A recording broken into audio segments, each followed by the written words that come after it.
demande aux artistes de réfléchir sur la clé de répartition. L'archevêque de Dakar invite la communauté catholique à méditer le sens de Noël dans un contexte de pandémie.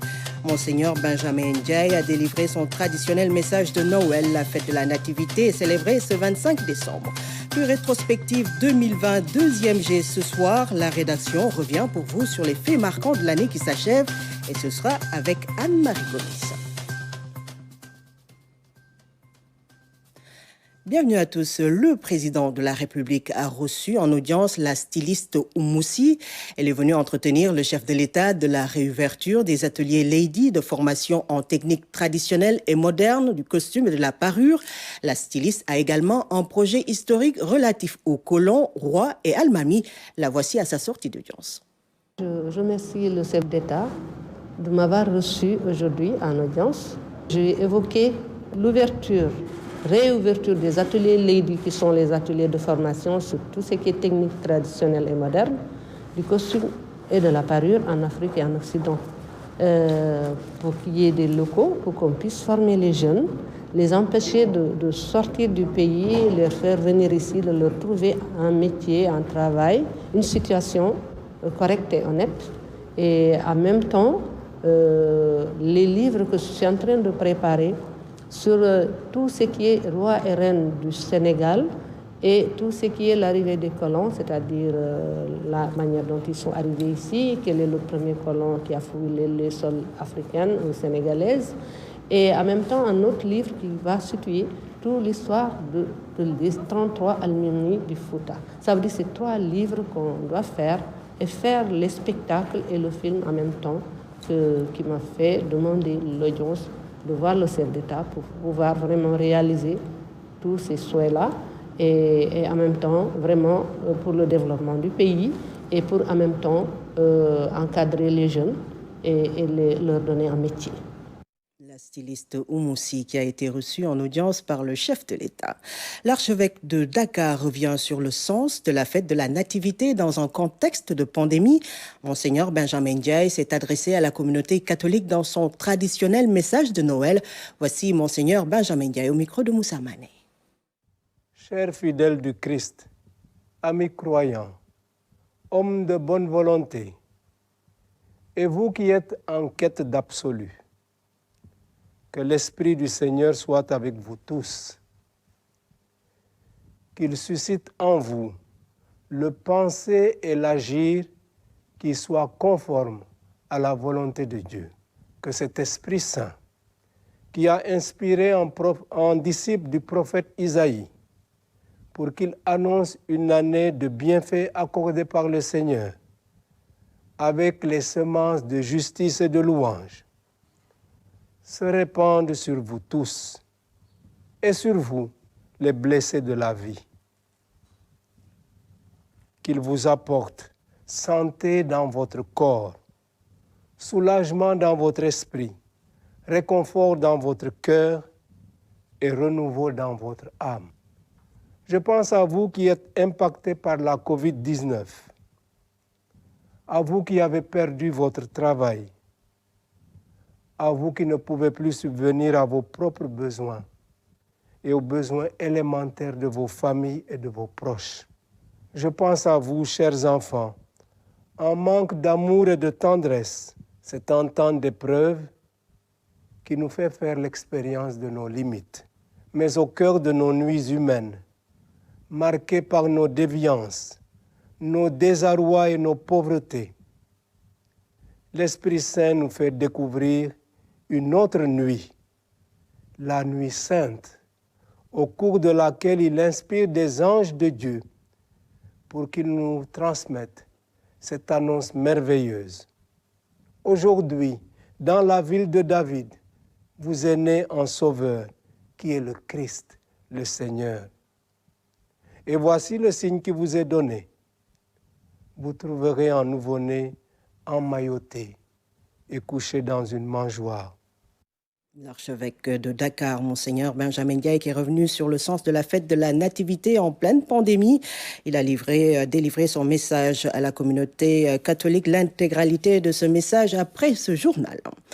Ce communiqué du gouverneur de la région de Dakar qui rappelle aux populations que face à la courbe de progression préoccupante de la COVID-19 dans la région, le respect des mesures barrières reste une impérieuse nécessité. À cet effet, la police et la gendarmerie ont reçu instruction de veiller à l'application rigoureuse des décisions prises par les autorités pour lutter contre la propagation de la pandémie.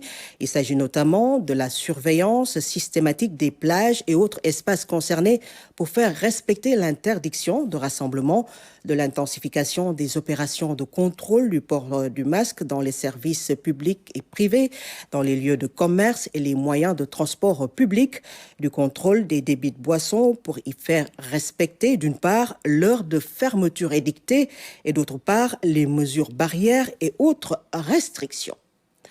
Le président de la République met 2,5 milliards de francs CFA à la disposition de la culture, un second appui pour soutenir ce secteur lourdement impacté par le Covid-19.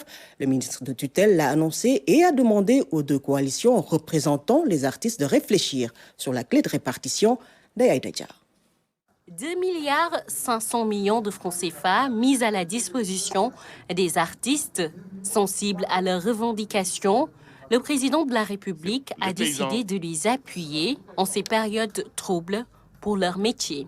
Il ne s'agit pas, encore une fois, de remboursement. L'État vient en appui, vient alléger ses compatriotes qui jouent un véritable rôle, c'est les hommes de l'art et de la culture.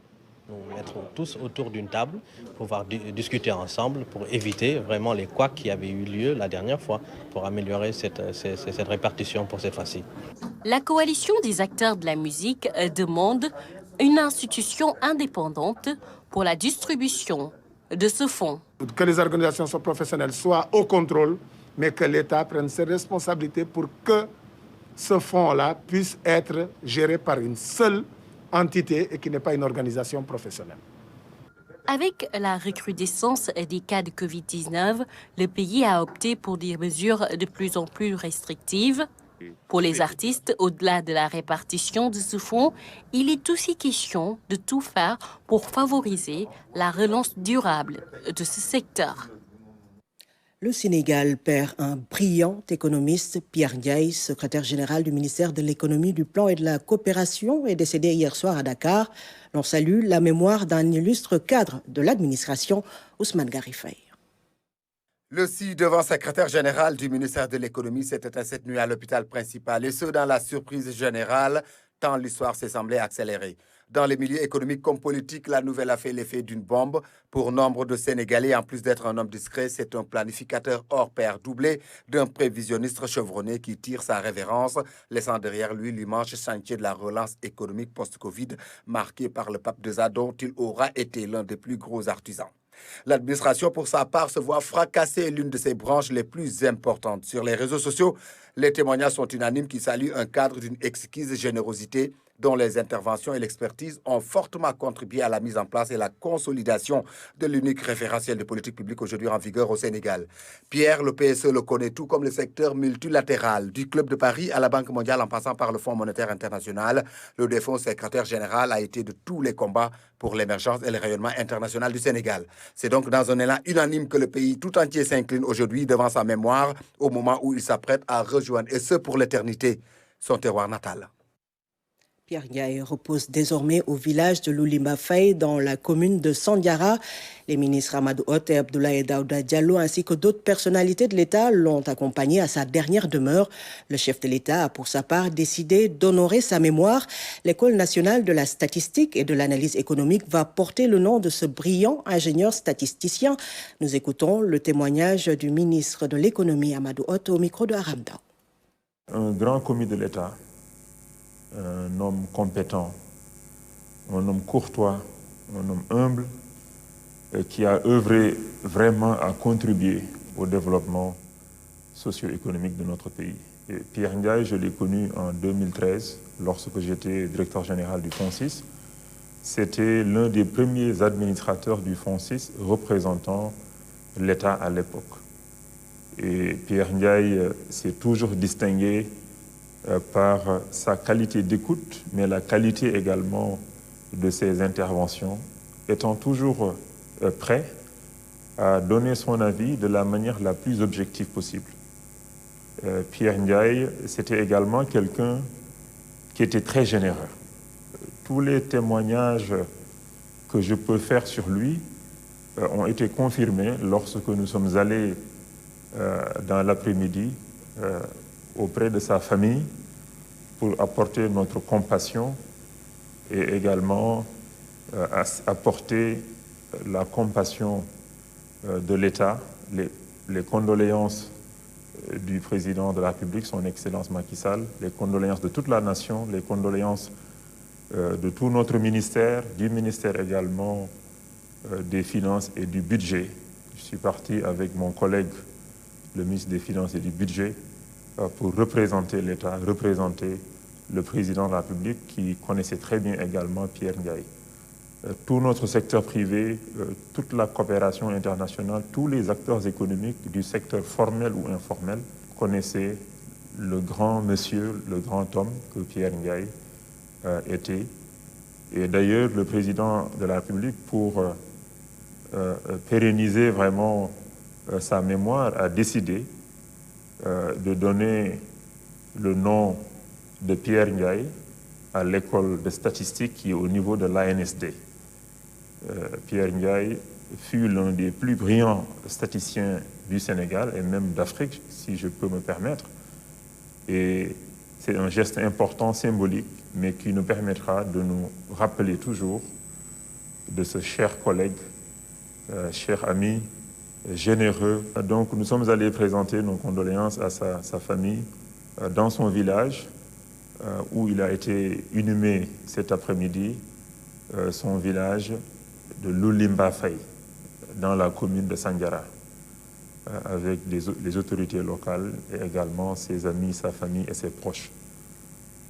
Pierre Ndiaye, tout le monde sait que le plan Sénégal émergent, quand on parle de plan Sénégal émergent, on ne peut pas ne pas penser à Pierre Ndiaye. Pierre Ndiaye est l'un des contributeurs essentiels du PSE, du PAP 1, du PAP 2A, du programme de résilience économique et sociale pour nous aider à riposter contre cette crise de la Covid-19, mais également le programme de relance de l'économie à travers le PAP 2A. C'est également une immense contribution de feu Pierre Ndiaye. Et donc, au nom du chef de l'État, de toute la nation, de tous mes collaborateurs de notre ministère, nous présentons nos condoléances à sa famille biologique, à tous ses amis, à tous ses proches. Avec le décès de Pierre Ndiaye, la RTS perd une personne ressource d'exception dont la disponibilité et la courtoisie n'avaient d'égal que ses compétences et ses fines connaissances des dossiers économiques. Il nous a toujours fait l'honneur de répondre à toutes nos sollicitations. J'ai cité le directeur général de la RTS, Racine Talla, et tout le personnel de la RTS s'incline devant sa mémoire et prie pour le repos de son âme. Rétrospective, en 2020, les économies du monde entier ont été éprouvées par la pandémie de Covid-19. Au Sénégal, le taux de croissance qui était en pleine évolution avec une moyenne de 6,8% a chuté à 0,7%. Mais le plan de résilience économique et sociale a permis de stabiliser les changements dus au Covid. Retour sur une année économique difficile avec Aram Dao. Les grandes crises mondiales sont passées à la postérité sous des vocables bien définis. La crise de 2020, née de la pandémie de Covid-19, répondra du nom de Great Lockdown, grand confinement. Le vocable nous replonge tout de suite dans ces mois de distanciation et de fermeture des frontières généralisées, un repli qui a totalement fait sombrer l'activité économique. Le Sénégal, qui avait réussi à conserver une moyenne de croissance de 6% ces dernières années, a dû se contenter de 0,7% en 2020, une chute drastique, mais ce taux de croissance est de loin plus positif que la moyenne mondiale, moins 4,4%.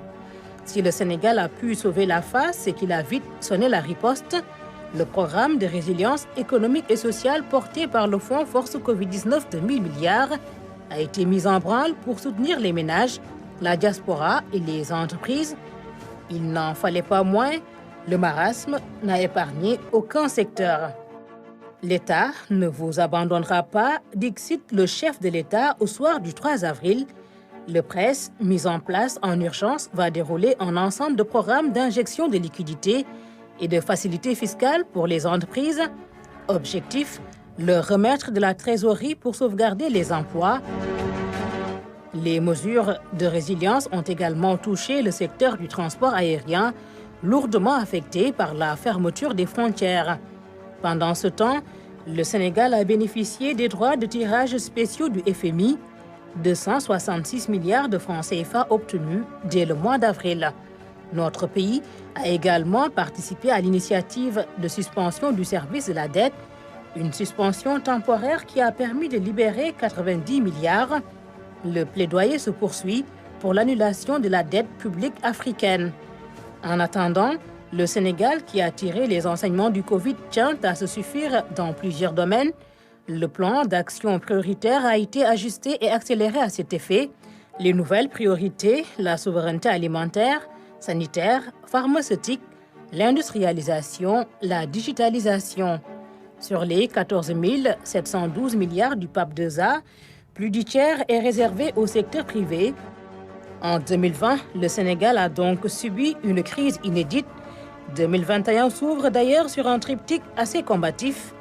Subir, résister, relancer. Le passif est lourd, mais 2021 est une autre page. Peut-être s'écrira-t-elle avec plus d'éclat. Et en pleine pandémie de Covid, le secteur agricole s'est montré résilient. Des productions records d'arachides et de céréales sont attendues. La pêche et l'élevage sont également restés des secteurs productifs dynamiques. Lamine Touré.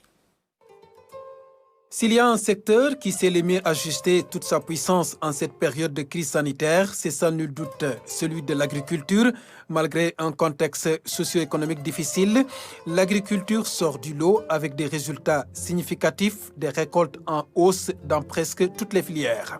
L'arachide, 1 850 000 tonnes, le riz, 1 500 000 tonnes, les céréales. Le Sénégal a franchi la barre des 2 millions de production en 2020. Une production agricole qui donne de l'espoir à une économie nettement affligée par la pandémie du coronavirus. La visite du président de la République dans le bassin arachidier en septembre dernier a revigoré les producteurs du Sine Saloum. Un événement qui survient après une bonne pluviométrie enregistrée cette année dans le monde rural. Par la suite, l'État met le paquet en rehaussant le prix du kilogramme de l'arachide à 250 francs CFA par rapport à l'année dernière. Un prix au kilogramme revu à la hausse est fixé à 285 francs aujourd'hui par les acteurs. L'État bloque par la même occasion toute exportation du produit afin d'assurer un meilleur approvisionnement des huiliers. Autre secteur revisité dans cette année 2020 qui s'achève, la pêche, un maillon important de l'économie nationale. Le secteur a été marqué par le renouvellement des accords de pêche entre l'Union européenne et le Sénégal, un contrat tonnier qui permet aux chalutiers de l'UE de pêcher jusqu'à 10 000 tonnes de poissons dans les eaux sénégalaises. 10 milliards de francs CFA pour 5 ans, la contrepartie financière au profit bien sûr du Sénégal. Le secteur de la pêche, c'est aussi cette maladie cutanée dite mystérieuse. Elle a touché 300 pêcheurs de Thiaroye dans la banlieue de Dakar et plusieurs victimes sur la Petite Côte, novembre dernier.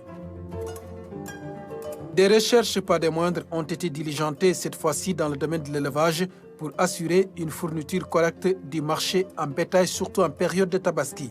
Malgré la Covid-19, aucune rupture majeure n'a été notée à ce niveau. Le secteur a tenu bon. Pour preuve, la grande fête de Tabaski s'est déroulée sans encombre. Par contre, le grand rendez-vous du monde de l'élevage n'a pas eu lieu cette année. Il s'agit de la Journée nationale de l'élevage. 2020, dans sa marche tumultueuse, a laissé à coup sûr des traces. Dans l'agriculture, la pêche et l'élevage, une léthargie a été notée. La définition pragmatique d'une stratégie nationale de relance de l'économie permet au Sénégal de souffler et d'entrer dans le cercle restreint des pays à croissance positive. Et il faut compter sur ces 3 piliers qui stabilisent l'émergence du pays. Et la suite ce soir de la rétrospective 2020 entamée hier. La rédaction revient pour vous sur les faits marquants de l'année qui s'achève avec Anne-Marie Gomis. Bonsoir Anne-Marie, alors quel est le menu de ce soir ? Bonsoir, Rougui Atouba, pour ce deuxième numéro en vedette, deux secteurs, l'environnement et la santé, deux domaines qui ont marqué l'année 2020 avec des faits inédits. L'exemple du coronavirus et ses conséquences multiples dans la vie des populations. L'autre exemple, le vote de la loi sur le plastique. Voilà pour le menu de ce soir. Merci Anne-Marie Gomis, rendez-vous juste après ce journal. Le programme Initiative spéciale formation et emploi est déployé dans les régions centre du pays. Initié par la coopération allemande, ce programme a permis au bureau de mise à niveau et à 32 PME de signer une convention de financement de plus d'1 milliard de francs CFA, un financement pour densifier le tissu économique dans les zones ciblées. Claire Diop. Dans le cadre du programme Initiative spéciale emploi et formation, c'est quelques 32 entreprises des régions centres qui ont été ciblées. Ces structures évoluent dans divers secteurs agroalimentaires, santé, artisanat, menuiserie, commerce, entre autres. Une enveloppe financière de 1,362 milliard de francs CFA a été dégagée.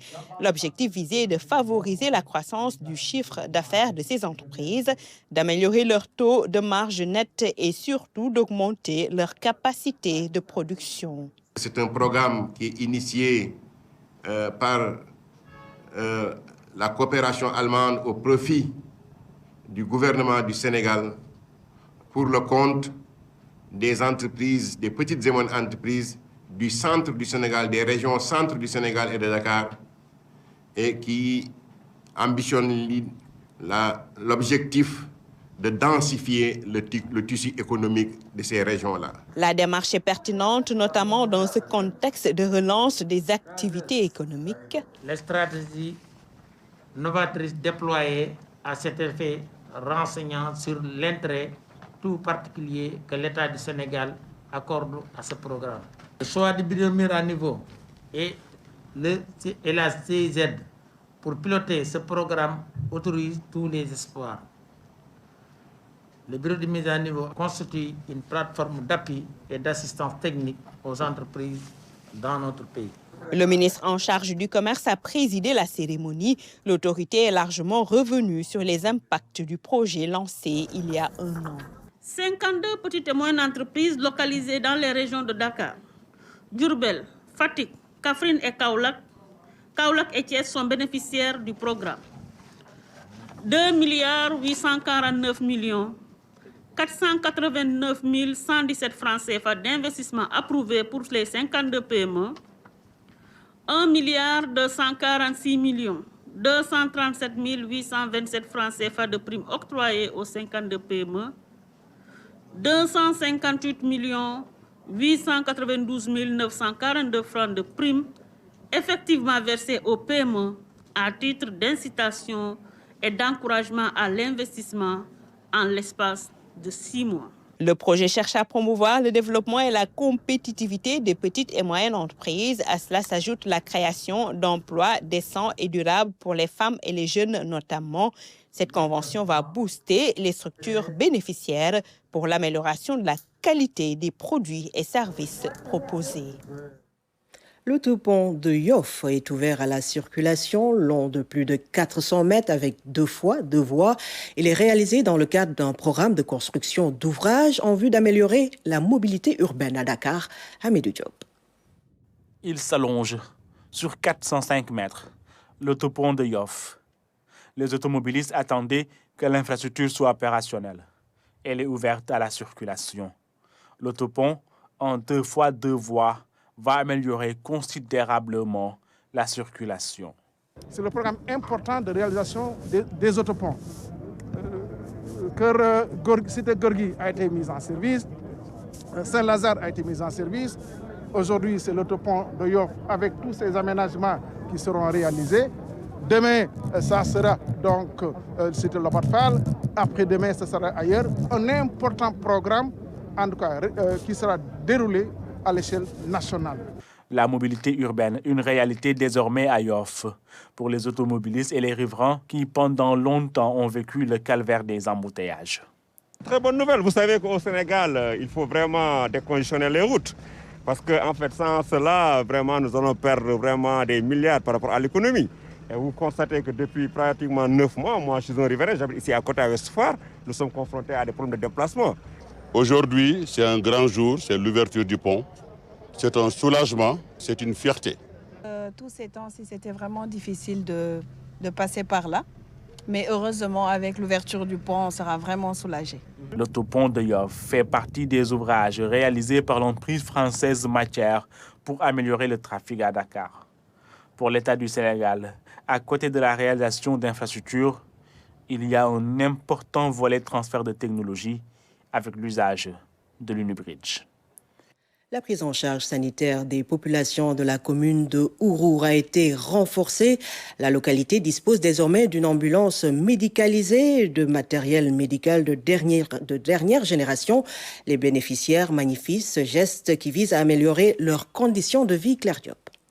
L'acquisition de cette ambulance médicalisée rentre dans le cadre d'un partenariat dynamique entre la mairie de Ourour et l'ONG Hors Source. L'acquis est de taille dans cette partie du pays où l'accès à des soins de santé de qualité reste encore difficile. Ainsi, la prise en charge sanitaire est renforcée.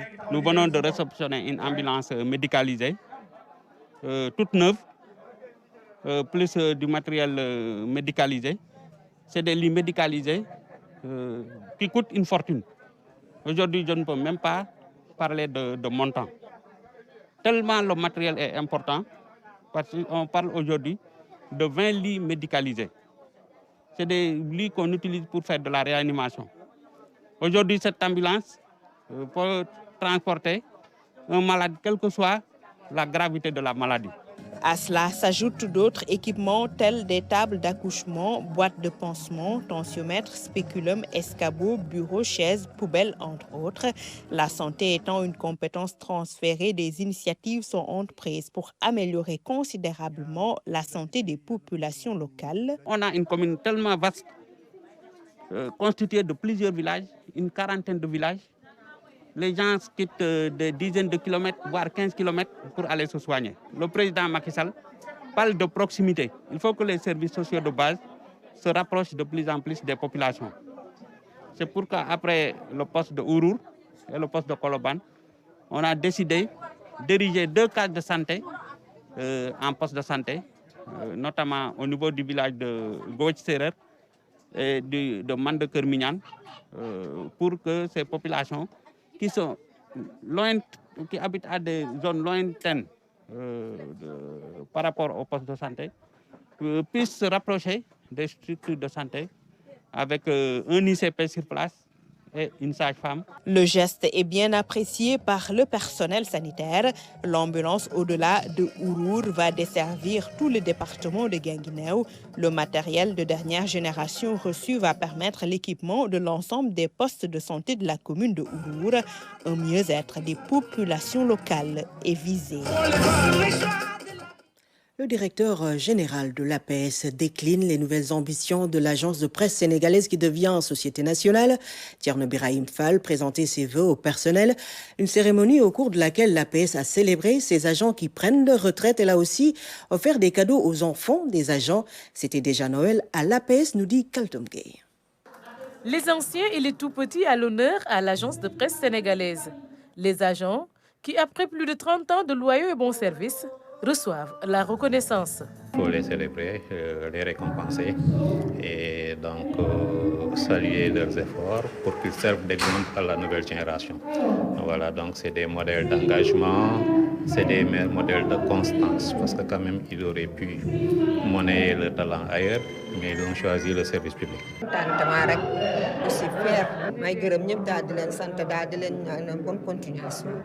Les enfants des agents ont communié dans la joie et la bonne humeur. Pour eux, c'est une occasion de faire des promesses. Chers parents, nous savons que vous travaillez dur. Vous vous levez tôt le matin, rentrez tard le soir. Autant d'efforts, de sacrifices pour nous rendre heureux, pour que nous ne manquions de rien. Voilà pourquoi, à notre tour, nous vous devons respect et gratitude. Voilà pourquoi nous devons bien travailler à l'école et vous rendre heureux et fiers. L'agence de presse sénégalaise va changer de statut.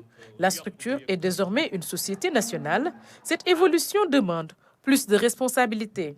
Ce qui me plaît, c'est la transition de EPIC à ASR.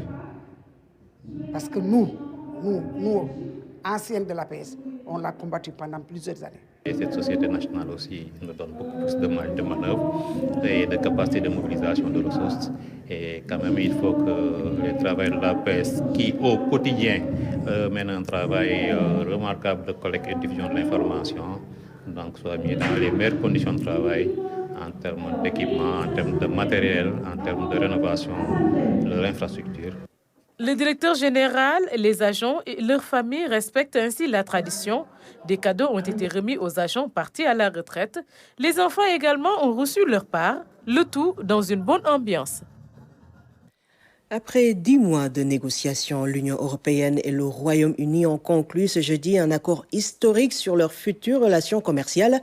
Cet accord permet d'éviter un no deal qui serait dévastateur pour leurs économies. Seydina Alunfal. Après plus de 4 ans et demi de négociations, un accord sur les futures relations entre le Royaume-Uni et l'Union européenne a enfin été trouvé ce jeudi. Boris Johnson, Angela Merkel, Emmanuel Macron et les dirigeants européens ont salué ce qu'ils qualifient d'un bon accord pour l'Europe et le Royaume-Uni. Les États membres de l'Union européenne devront désormais approuver une procédure d'application provisoire de l'accord afin qu'il entre en vigueur dès le premier jour de la nouvelle année, car le Parlement européen n'aura pas le temps de le ratifier d'ici là. Les négociations ont été très difficiles, avec de tels enjeux pour tant de monde. C'était un accord pour lequel il fallait se battre. Il permettra d'éviter des perturbations majeures pour les travailleurs, les entreprises et les voyageurs après le 1er janvier. Il protégera les intérêts européens et cet accord est aussi, je le crois, dans l'intérêt du Royaume-Uni. Il posera des fondations solides d'un nouveau départ avec un ami de longue date. Et enfin, il nous permettra aujourd'hui de nous assurer que nous pouvons finalement laisser le Brexit derrière nous. L'Europe continue de s'avancer. Avec cet accord, l'Union européenne offre au Royaume-Uni un accès inédit sans droit de douane ni quota à son immense marché de 450 millions de consommateurs. Mais cette ouverture sera assortie de strictes conditions. Après 10 mois de négociations, l'Union européenne et le Royaume-Uni ont donc conclu aujourd'hui un accord historique sur leurs futures relations commerciales. Les derniers chiffres du Covid montrent une tendance haussière des contaminations dépistées. 157 nouveaux cas, dont 101 issus de la transmission communautaire, sont répertoriés. 3 décès ont été enregistrés hier et 27 cas graves recensés. Le directeur de la prévention au ministère de la Santé, le Dr El Hadj Mamadou Ndiaye, livre les chiffres du Covid-19. Le ministère de la Santé et de l'Action sociale a reçu les résultats des examens virologiques ci-après. Sur 2160 tests réalisés, 157 sont revenus positifs, soit un taux de positivité de 7,27%. Les cas positifs sont répartis comme suit. 54 cas contacts suivis par nos services, 2 cas importés enregistrés au niveau de l'aéroport international Blaise Diagne de Diass et 101 cas issus de la transmission communautaire répartis comme suit. 10 à Kaolack, 9 à Dakar Plateau, 7 à Dara, 6 à la Cité Soprim, 5 à Mermoz, Podor, Richard Toll et Touba, 4 à Thiès, 3 à Keur Massar, Mbao, Ouakam, Parcelles Assainies et Pikine, 2 à Fatick, HLM, Mariste, Rufisque, Saint-Louis, Tamba et Yoff, 1 à Derklé, Fann Bel-Air, Fass Delorme, Grand Dakar, Guédiawaye, Guinguinéo, Liberté 6, Linguère, Matam, Mbour, Médina, Niary Tally, Ngor, Ouest Foire, Sicap Baobab et Yeumbeul. 85 patients hospitalisés ont été contrôlés négatifs et déclarés guéris. 27 cas graves sont pris en charge dans les services de réanimation.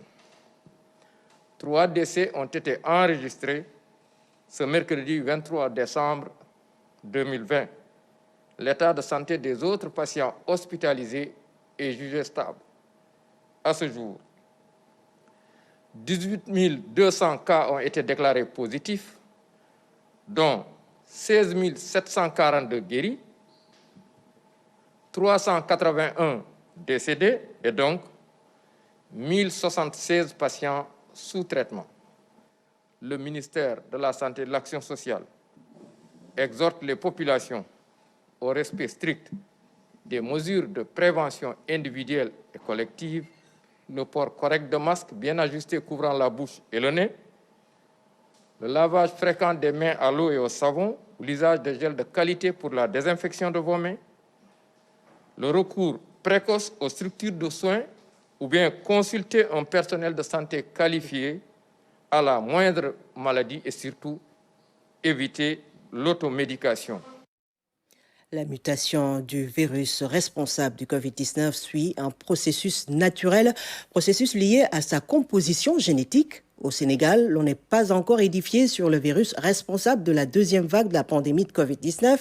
Les explications du professeur Koumba Touré Kane, virologue, recteur de l'université du Sine Saloum. Elle est interrogée par Lamine Touré. Le virus responsable de la Covid-19, qui est le SARS-CoV-2, c'est le nom scientifique du virus. C'est un virus qui a un matériel génétique qui est constitué d'ARN. Et tous les virus qui ont un matériel génétique constitué d'ARN, ce sont des virus qui vont faire des mutations. Et les mutations, parfois, ne sont pas des mutations perceptibles, parce que ce sont des mutations qui seront des mutations silencieuses. Et quand la mutation a lieu sur un site particulier, comme la mutation actuelle de la souche qui a été retrouvée au sud de l'Angleterre et qui est en train de se propager un peu partout, même au niveau de notre continent, cette souche a été retrouvée. Elle a été retrouvée en Afrique du Sud et elle a été retrouvée au Nigeria. La mutation qui a lieu cette fois-ci, elle a lieu au niveau de la protéine d'enveloppe. Donc vous voyez les protéines d'enveloppe qui sont les protéines qui vont permettre l'entrée du virus dans la cellule. Et c'est là où la mutation a lieu. Maintenant, les conséquences par rapport à cette mutation ne sont pas encore connues. Ce qu'on a remarqué par rapport à cette mutation, cette nouvelle souche, c'est que le taux de transmissibilité est très élevé. La transmission est beaucoup plus rapide par rapport à cette nouvelle souche. Au Sénégal, nous sommes dans une deuxième vague. Mais il faut qu'on arrive à caractériser le virus actuel et pouvoir comparer ce virus actuel avec le virus antérieur et regarder est-ce que c'est le même virus, est-ce que notre virus a muté ou bien est-ce que notre virus a été pendant un certain temps en état de dormance, parce que ça aussi, ça existe chez les virus, surtout les virus saisonniers, comme le virus de la grippe. Le professeur Koumba Touré Kane, virologue et recteur de l'université du Sine Saloum, sur la mutation du virus responsable du Covid-19. Le basket sénégalais est en deuil. L'ex-international Adramé Ndiaye n'est plus. Il est décédé ce jeudi en France. Adramé Ndiaye a remporté le championnat d'Afrique de basket en 1980 avec les Lions. Il a joué à l'ASFO, à BOP, en Côte d'Ivoire, à Abu Dhabi et en France. Deuxième tour préliminaire de la Coupe CAF. Le Diaraf a été battu hier par le FC San Pedro de Côte d'Ivoire sur le score d'1-0. En Ligue 1 française, Idrissa Gana Gueye a marqué hier un magnifique but lors de la large victoire du PSG face à Strasbourg. On en parle dans Actu Sport Express avec Ibrahim Mboup. Fortune diverse pour les deux clubs sénégalais en Coupe d'Afrique. Le Diaraf de Dakar s'est incliné 1-0 hier au stade Lat Dior de Thiès. Les Ivoiriens du FC San Pedro font une bonne opération à l'extérieur. Mardi, le Teungueth Football Club a partagé les points avec le Raja de Casablanca. Score nul et vierge. Match retour début janvier. Idrissa Gana Gueye, buteur avec le Paris Saint-Germain. Une frappe magnifique hors de la surface de réparation. L'international sénégalais a marqué le 3e but des Parisiens. Le PSG s'est largement imposé face à Strasbourg, 4-0. Jour J-21 avant le démarrage du championnat d'Afrique des Nations, le Cameroun, pays hôte prêt à accueillir l'événement, Seulement, avec la recrudescence des cas de Covid-19 un peu partout, il y a toujours une part d'incertitude. La saison 2020-2021 de NBA a débuté cette semaine. Les Lakers, champions en titre, ont perdu leur premier match face aux Clippers, 109-116. Le nombre de matchs pour chaque franchise est limité à 72 pour la saison régulière. La fin de saison est prévue le 22 juillet, à la veille du début des Jeux Olympiques. Ainsi prend fin ce journal. Merci de l'avoir suivi. Dans un instant, la rétrospective 2020 avec Anne-Marie Gomis. Bon réveillon et joyeux Noël à vous.